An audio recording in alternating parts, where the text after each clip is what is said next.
tratar da nossa ida e os detalhes, tá bom? Vamos abrir a Bíblia em Mateus capítulo 8, versículos de 5 até 13.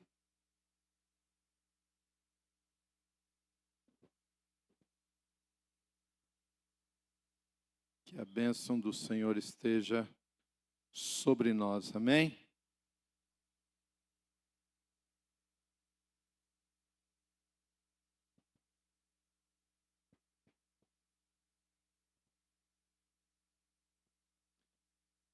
Numa das acordadas pela noite, me veio à mente o centurião.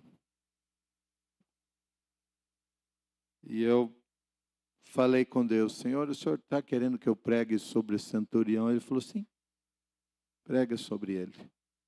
Então, nós vamos ver o que tem o centurião com suas atitudes a nos ensinar aqui, amém? Diz o texto assim: tendo Jesus entrado em Cafarnaum, apresentou-se-lhe um centurião implorando: Senhor, o meu criado jaz em casa de cama, paralítico, sofrendo horrivelmente. Jesus lhe disse: eu irei curá-lo. Mas o centurião respondeu: Senhor, não sou digno de que entres em minha casa, mas apenas manda com uma palavra e o meu rapaz será curado. Pois também eu sou homem sujeito à autoridade, tenho soldados às minhas ordens e digo a este vai e ele vai, e a outro vem e ele vem, e ao meu servo faze isto e ele o faz.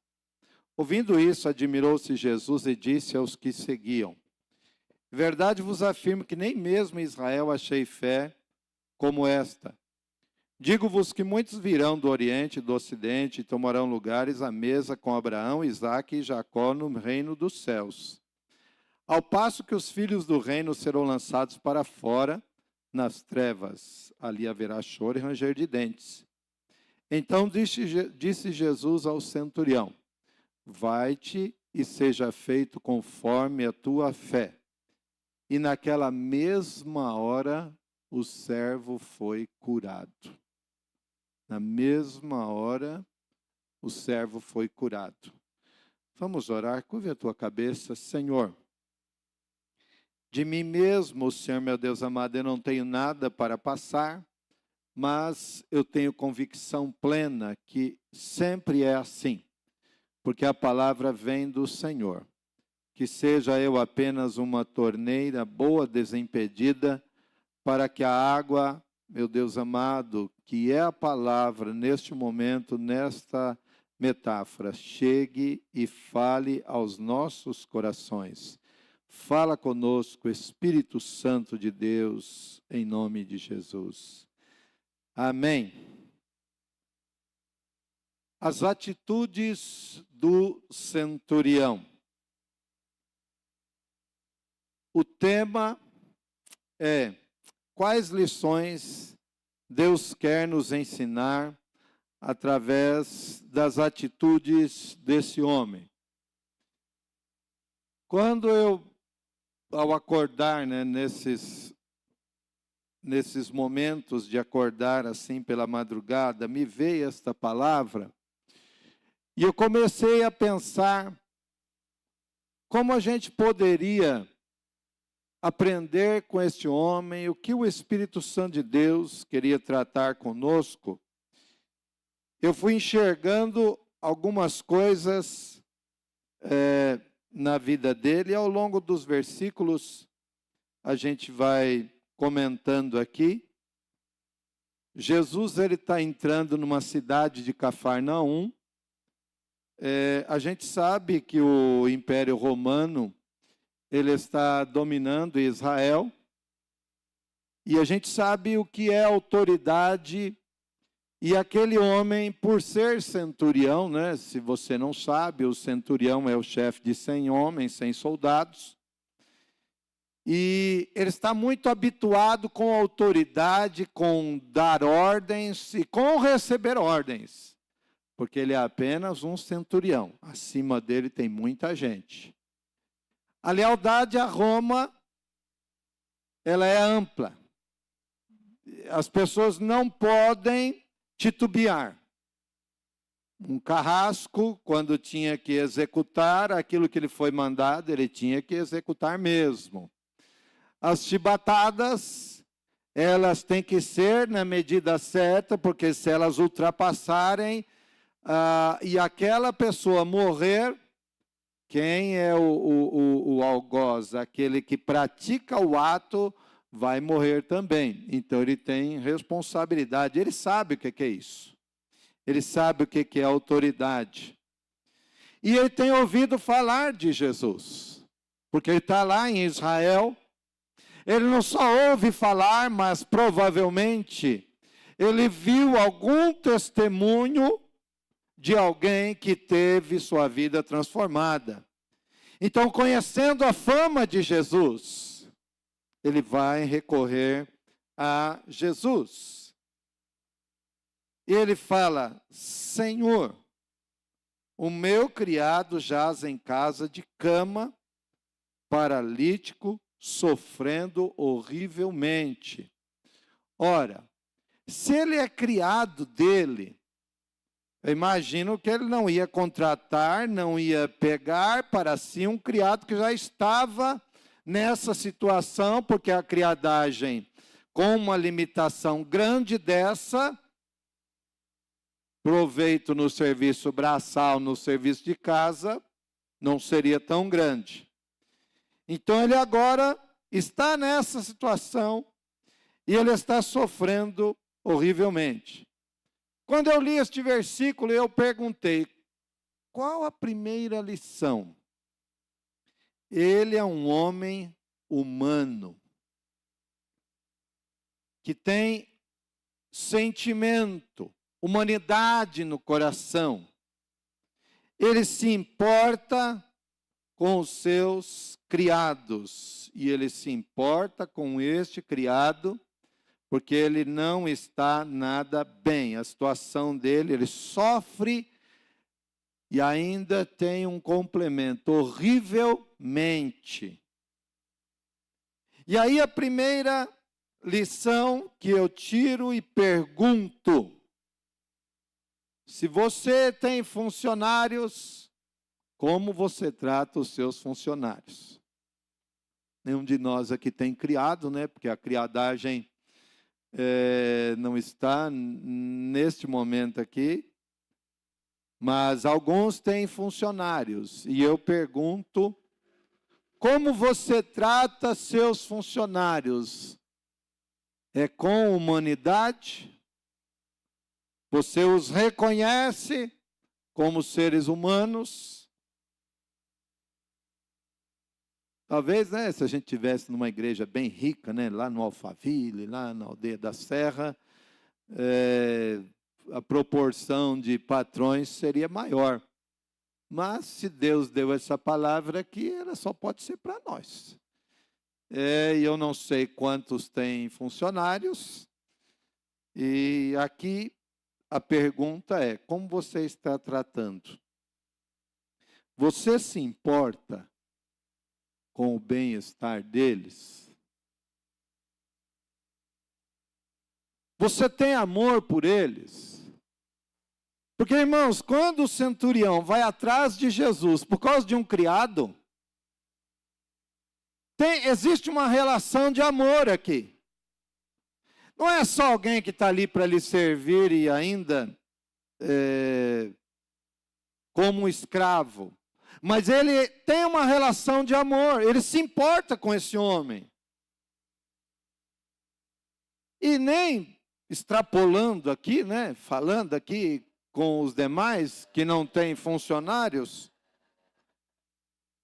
como está o amor, como está essa palavra, eu me importo com o outro. Como está isso? Este homem deixa bem claro que ele se importa. Ele vai até Jesus. Qual é a primeira palavra de Jesus para este homem? O que Jesus fala para ele?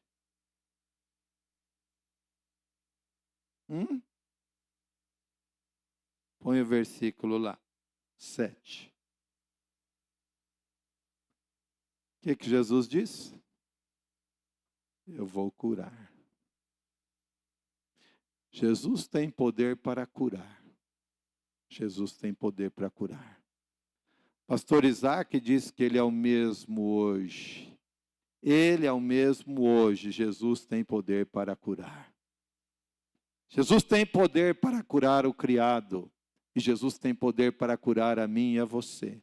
Jesus tem poder. Então eu sei que Jesus tem poder. E Jesus atende aos pedidos.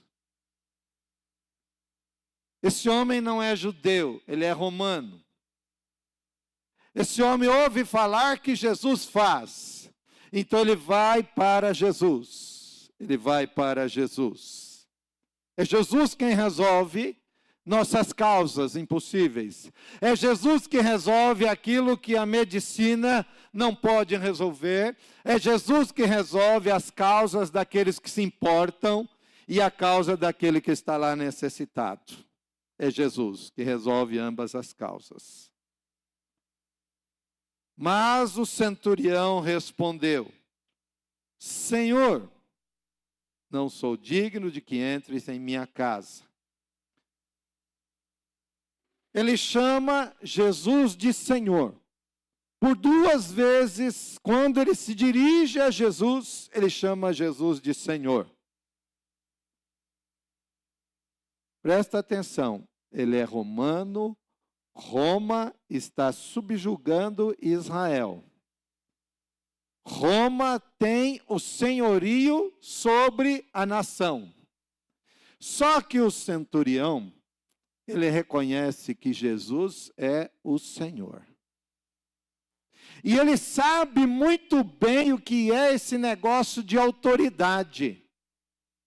E ele vai chamar Jesus de Senhor.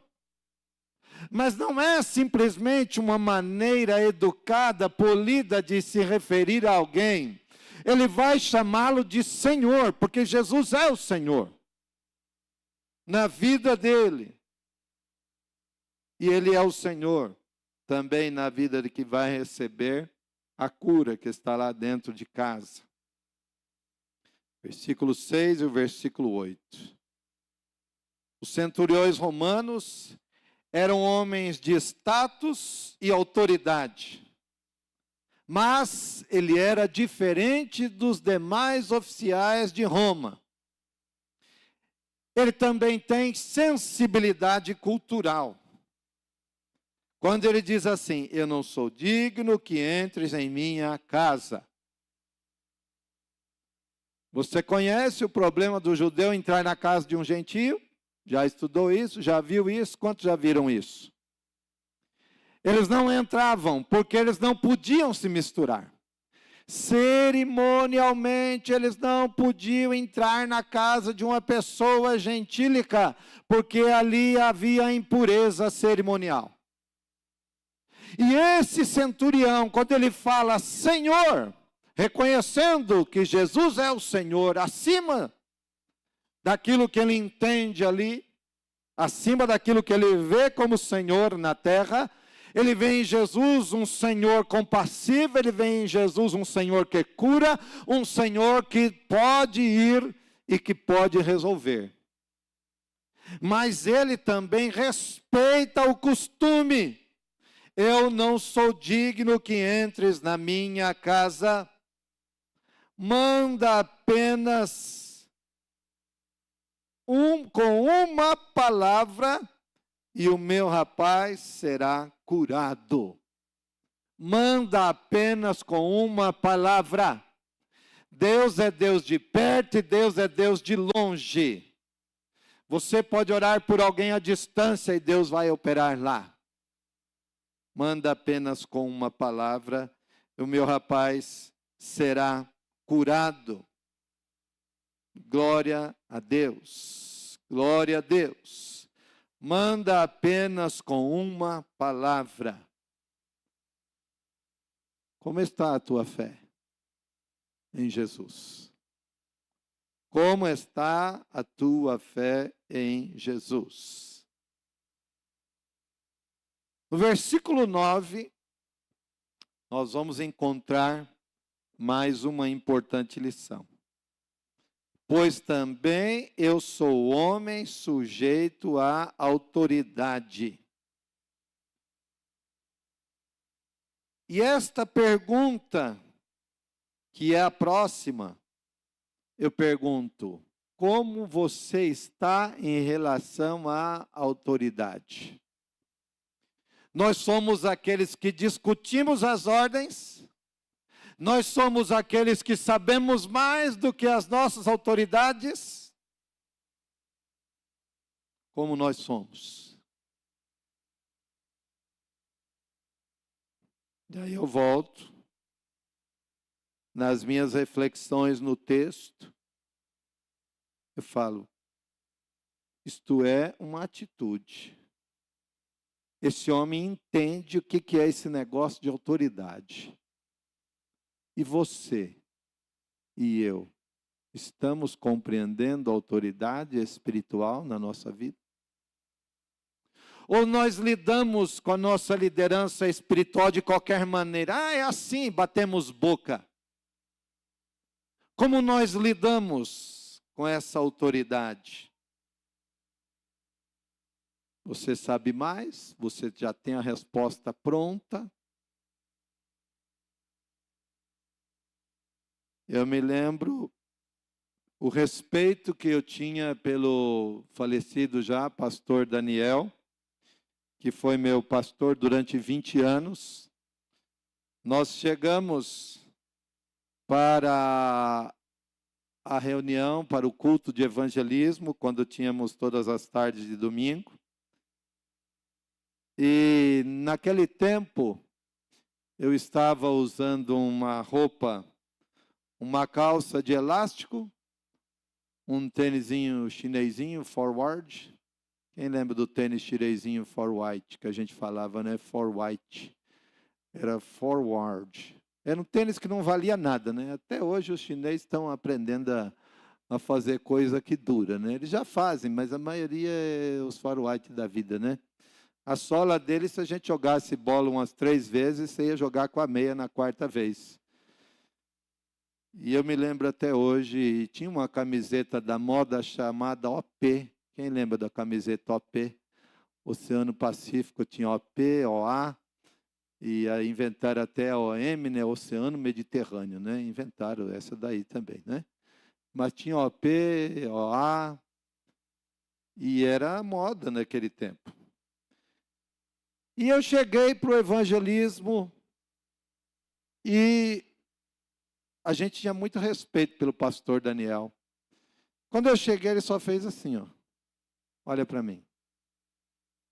Ele só olhou. Eu entendi. Eu estou com a roupa errada, na hora errada, diante da pessoa certa. Eu nunca mais saí com aquela roupa. Discussões à parte, moda à parte, mas eu quero te dizer sobre o senso de respeito, o senso de olhar para uma autoridade espiritual, entendê-la sem contendê-la e sem questioná-la. Este homem está dizendo: não precisa ir, pois também eu sou homem sujeito à autoridade. Manda, dá uma voz de comando, que o meu servo vai ser curado. Eu tenho soldados às minhas ordens e digo a este: vai. E o que o soldado faz? Ele vai. E a outro: vem. E ele vem. E ao meu servo: faz isto, e ele faz. Este é um homem sujeito à autoridade, e ele tem autoridade, e ele manda, e a coisa acontece, e quando alguém manda, ele também obedece. E eu não sei, eu não entendo, eu não conheço cada coração aqui nesta noite. Mas uma coisa eu tenho certeza absoluta, é quando Deus manda pregar. E ele foi claro, pregue sobre o centurião. Então, cada coração é um endereço. E eu não sei o quanto provável você é hoje. Se você não é um endereço provável hoje, guarda para amanhã, porque vai servir. Amém? Glória a Deus. Jesus ouviu isso no versículo 10. Ele ficou admirado. E ele fala para as pessoas que estão seguindo ele: em verdade, vos afirmo que nem mesmo em Israel achei fé como esta. Que vergonha, né? Como é que a gente poderia trazer um paralelo para nós hoje? A gente olhar uma pessoa que não é da igreja, e a gente ia dizer o seguinte: nem na igreja eu achei gente assim, mas eu achei fora da igreja.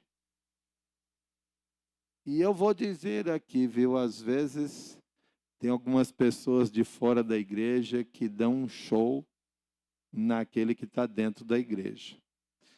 Porque às vezes, irmãos, nós nos encontramos apenas encapsulados, apenas frequentadores de 4 paredes com um banco almofadado confortável. Eu não achei uma fé igual a esta em Israel, mas eu achei no meio de um romano, no meio daquele que veio nos subjugar. Ele tem uma fé maior. Não é compatível. Não está certo isso. Porque a Bíblia diz que a fé vem pelo ouvir e ouvir pela palavra de Deus. Judeu tem contato com a palavra de Deus, judeus conhecem a Torá, a Tanar, eles conhecem, eles leem, eles meditam, mas eles não conseguem ter essa fé. Agora este homem, porque teve um contato pequeno com Jesus, eu não sei quanto de contato pequeno que ele teve, mas ele consegue ter uma fé maior do que aqueles que estão dizendo que são os homens e as mulheres detentores da fé. E isso está errado, porque deveria ser o povo de Israel o exemplo dessa fé, mas só que dentro de casa ele não está achando esse tipo.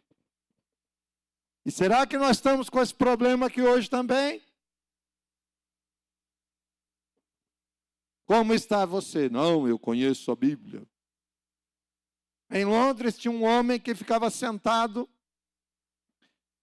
e ele dizia para qualquer transeunte: peça para eu falar o versículo que você quiser. E ele pedia uma moeda e ele falava o versículo. Se aquela pessoa não falasse, não desse a moeda para ele, ele xingava a pessoa. Xingava mesmo, falava um palavrão. Ele conhecia a Bíblia, mas ele não conhecia. Às vezes a gente conhece, mas não conhece. Você me entendeu? Quem dos dois é você? É o que está xingando?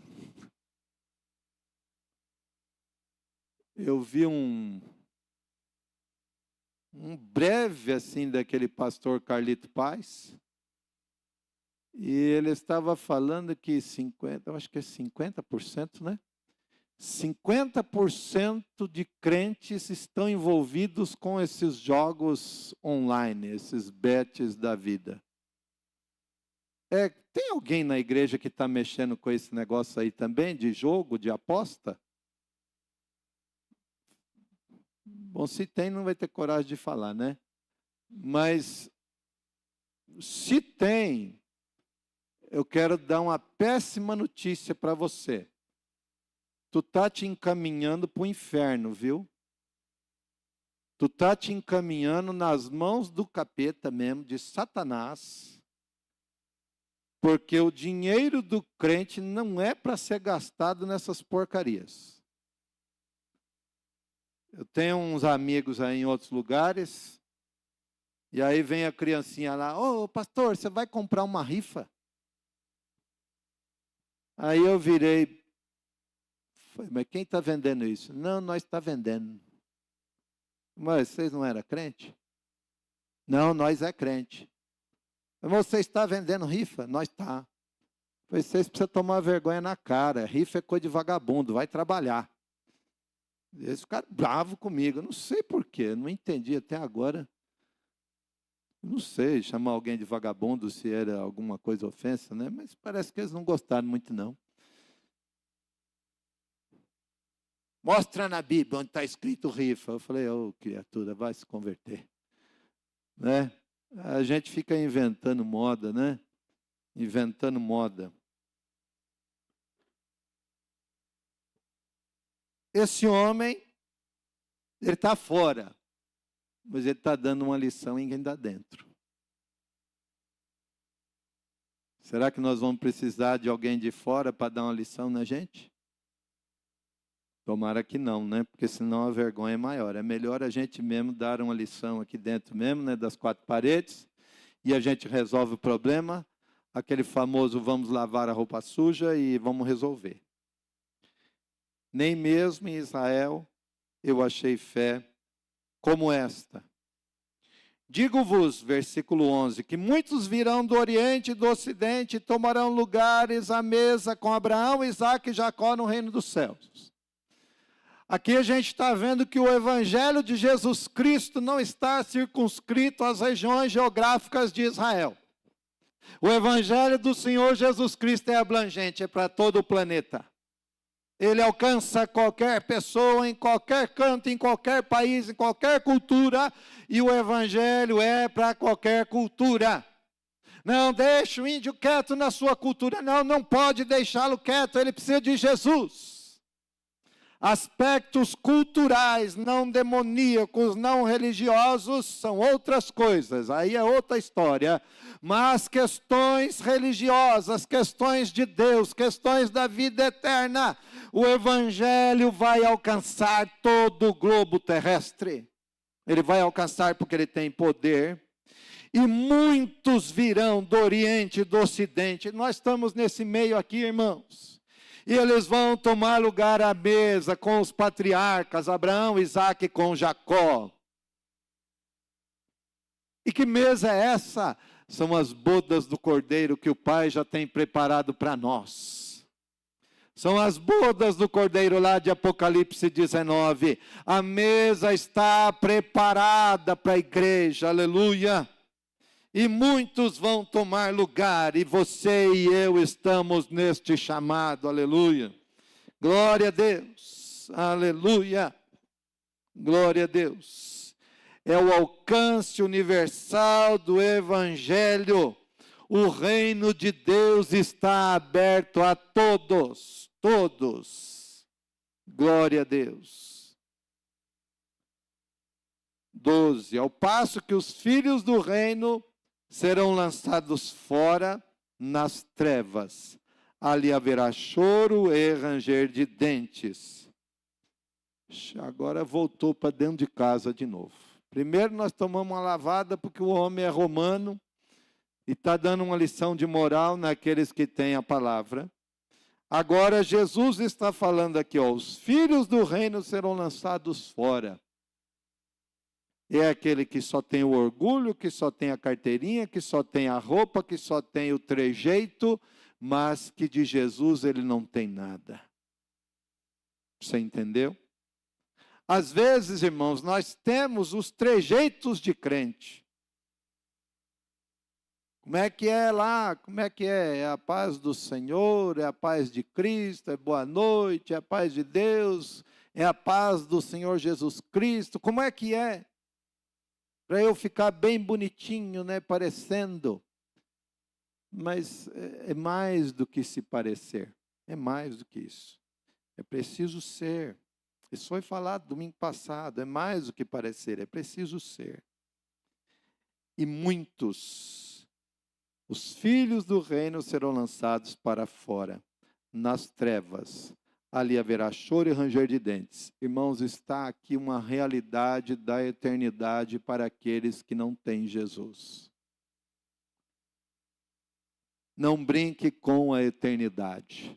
Nós temos um espírito, uma alma que são eternos. Nosso corpo se desfaz, mas nosso espírito e nossa alma são eternos.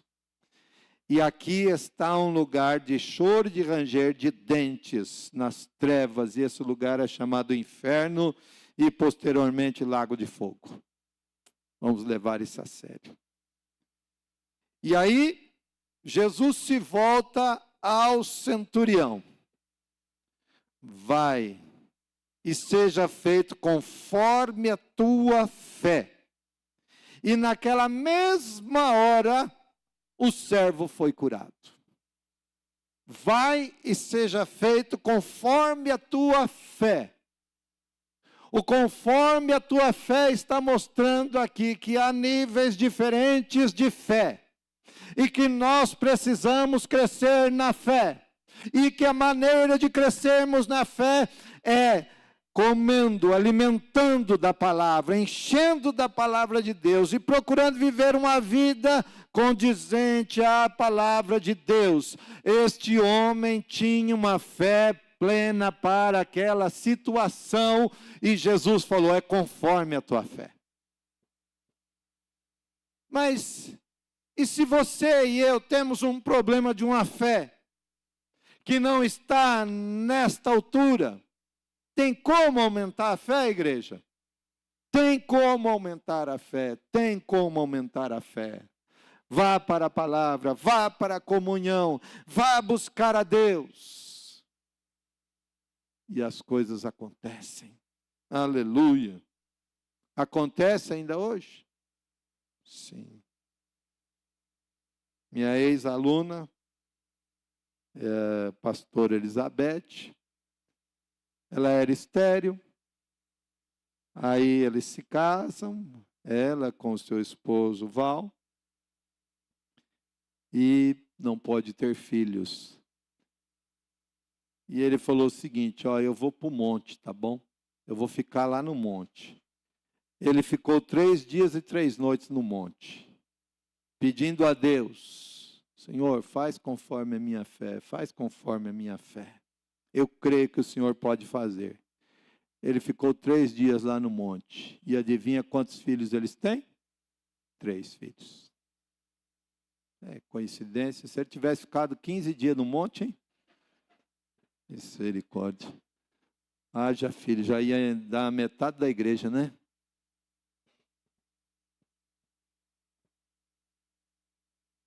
E aí?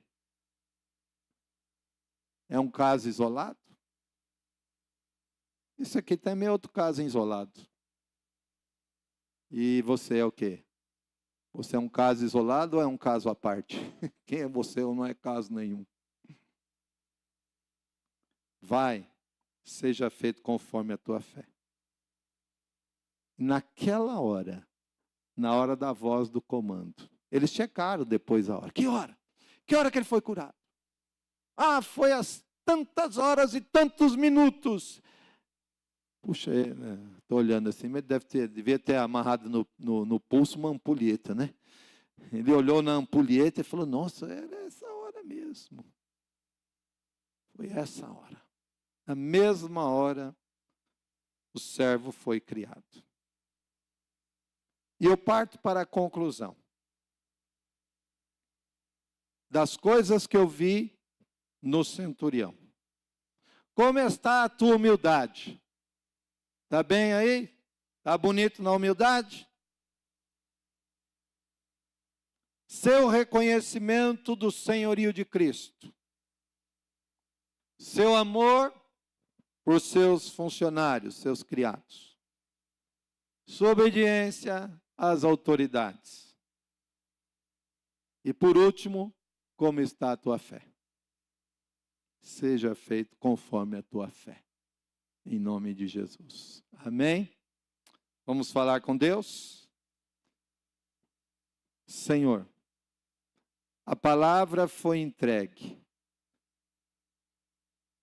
As atitudes desse homem nos ensinam nesta noite. Muito obrigado, Senhor. É a palavra que o Senhor mandou trazer. Que nós possamos responder positivamente, Senhor. E termos uma fé que traz as coisas à existência. Aquele homem estava paralítico, sofrendo horrivelmente. Mas a fé do centurião trouxe a cura. Que a fé de cada irmão aqui, meu Deus amado, venha a ser uma fé semelhante a deste homem. Ajuda a cada um de nós, Pai, a nossa oração em nome de Jesus. Amém? Glória a Deus. Que Deus te abençoe no nome de Jesus. Chegamos ao final deste culto. Convido você a ficar em pé. Nós vamos orar. E assim que terminarmos, você que estará no batismo lá, fica aqui na frente, tá bom? Senhor Deus e Pai, nós agradecemos a Ti, porque a palavra ela vem do céu para a terra e ela jamais volta para o Senhor vazia. Ela produz aquilo para o que foi enviada. Espírito Santo de Deus, trabalha em cada coração aqui nesta noite. Trabalha na nossa vida, Senhor, em nome de Jesus. Meu Deus, que o Teu povo seja conduzido na vitória e no triunfo do Senhor Jesus. E que a graça do Senhor Jesus Cristo, o amor de Deus e a comunhão do Espírito Santo sejam com todos vós. Amém. Deus te abençoe.